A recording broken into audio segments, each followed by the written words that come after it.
नमस्कार दोस्तों, मेरा नाम है मधुलिका गोयल। जैसे कि आप लोग जानते हैं, मैं एक लेखिका हूँ। आज जिस टॉपिक पे मैं बात करना चाहती हूँ वो बहुत ही सेंसिटिव टॉपिक है, जो आप इस समय देख रहे होंगे न्यूज़ चैनलों पे, यूट्यूब पे, न्यूज़पेपरों में आप लोग पढ़ रहे होंगे। 11 अगस्त को हमारे देश में हरियाणा के एक छोटे से गाँव में एक केस ऐसा हुआ है जिसने पूरे देश का दिल दहला के रख दिया है। जी हाँ, मैं मनीषा के केस के बारे में आपको बताना चाहती हूँ। अभी फ़िलहाल उस केस की छानबीन चल रही है, पूरा नतीजा नहीं निकल रहा है। कुछ दिनों पहले जो ये लड़की है मनीषा, ये 19 साल की है, पढ़ाई में बहुत इंटेलिजेंट थी, छोटे बच्चों को कोचिंग पढ़ाती थी, नर्सरी की तैयारी कर रही थी। ये 11 अगस्त की बात है। वो उसी दिन हर दिन की तरह छोटे बच्चों को पढ़ाने के लिए निकली। उसने अपने पिताजी से फ़ोन करके बोला, जो कि किसान थे, उसने बोला कि पापा, आज मैं नर्सरी का फॉर्म भरने के लिए जाऊँगी, थोड़ा लेट हो जाएगी, तो आप टेंशन मत लीजिएगा।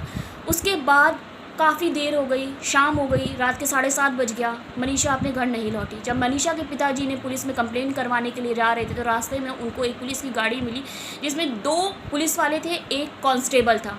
जब मनीषा ने बताया कि मेरी बेटी अभी तक घर नहीं आई है, वो बच्चों को पढ़ाती थी, नर्सरी का फॉर्म लेने के लिए बीएससी की तैयारी कर रही थी, तो नर्सरी का फॉर्म लेने के लिए गई थी, अभी तक वो वापस नहीं आए। पुलिस को जहाँ पे उसके पिताजी की हेल्प करनी चाहिए, वहाँ पे पुलिस उनका मजाक बनाते हुए ये कह रही थी कि ये बहुत ही शर्मनाक बात है कि एक पुलिस जो हमारी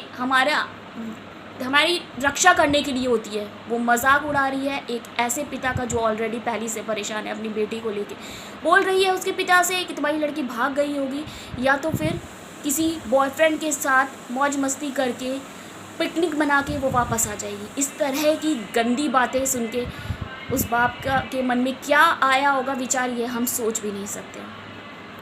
कुछ टाइम बाद दूसरे दिन जब वो कंप्लेन करने के लिए गया तो इस केस के बागडोर जो लेडीज़ पुलिस के हाथ में थी, उन्होंने छानबीन करना शुरू किया। छानबीन करने के बाद गांव के ही मेड़ पे, जो छोटी सी मेड़ बनती है खेत के आसपास, उधर पे मनीषा की लाश मिली। जब मनीषा की लाश मिली उसके बाद पोस्टमार्टम हुआ। पोस्टमार्टम में ये बताया गया कि उसकी दोनों आँखें बाहर निकल आई थी और जो नली होती है, खाने की नली होती है, फूड पाइप हम जिसे बोलते हैं, वो बाहर आ चुका था। गले में चंद्रमा का निशान बना हुआ था। उससे पूरा पता चल रहा था कि मनीषा का गला घोट के किसी ने बहुत बेरहमी से हत्या कर दी है। ये बोला जा रहा है, पुलिस छानबीन कर रही है। 13 या 14 तारीख को पुलिस ने ये बताया है ऑडियंस को, हमारी पब्लिक को, हमारी इंडिया की पॉपुलेशन, हमारी इंडिया की पब्लिक को ये बताया है कि मनीषा ने सुसाइड कर लिया है, मनीषा ने जहर खाया है। अब ये सवाल पुलिस पे उठ रहा है कि मनीषा ने अगर जहर खाया है तो मनीषा के गले में गला घोटने के निशान कैसे आए। मनीषा फॉर्म लेने के लिए गई थी, वहाँ फॉर्म लेने के लिए वो नहीं पहुँची। अचानक उसकी डेड बॉडी वहाँ पे ना मिल के खेतों में कैसे मिली। 3 दिन तक बॉडी कहाँ थी, जो कि उसी रास्ते से लोग आते जा रहे थे, जहाँ पे लोगों को अभी तक मनीषा की बॉडी 3 दिन तक दिखाई नहीं दी। 3 दिन के बाद अचानक से मनीषा की बॉडी लोगों को दिखाई देने लगी। ये केस और ये सवाल पुलिस पे पूरी तरह उठ रहा है। हमारे देश के नेताओं पे ये फिंगर उठ रही है कि इस समय इस केस के बारे में क्या कहा जाता है। मनीषा के पिताजी ने डेड बॉडी लेने के लिए साफ मना कर दिया। उन्होंने बोला है कि जब तक मेरी लड़की को जिसने मारा है, जब तक उसको सज़ा नहीं मिल जाएगी, हम बॉडी नहीं लेंगे, हम बॉडी का अंतिम संस्कार नहीं करेंगे।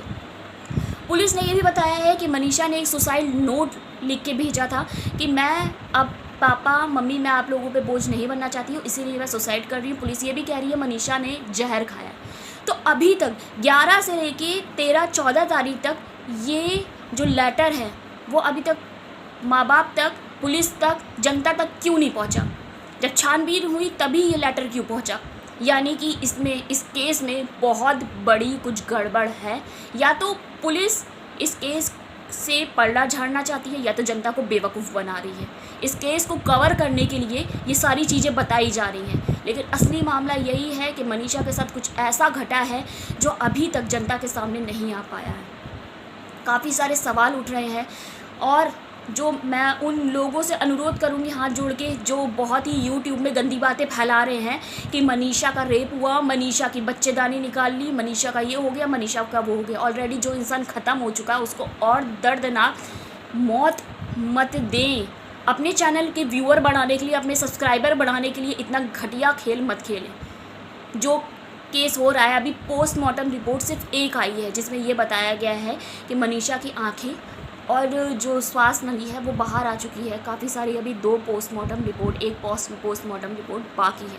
तो आप लोग अपने चैनल को और ज़्यादा आगे बढ़ाने के लिए इस तरह की घटिया बातें ना डालें अपने यूट्यूब चैनल पे, क्योंकि किसी इंसान की, किसी लड़की की इज्जत जब जाती है और किसी बाप की बेटी जब जाती है तो वो दर्द सिर्फ एक फैमिली, सिर्फ एक माँ बाप ही समझ सकते हैं, आप नहीं समझ सकते।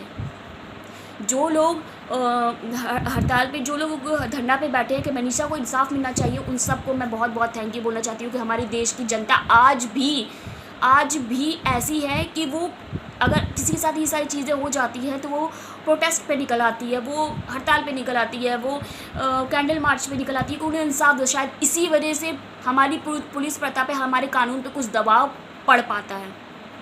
बस मैं आप लोगों से यही अनुरोध करना चाहती हूँ कि ज़्यादा से ज़्यादा ये वीडियो को शेयर करिए, या तो फिर आप इस वीडियो को अगर शेयर नहीं कर रहे हैं तो प्लीज़ उस लड़की को इंसाफ दिलाने के लिए कुछ ना कुछ आप बोलिए, या तो आप भी कुछ ऐसा करिए जिससे उस बेटी को इंसाफ मिल सके। धन्यवाद।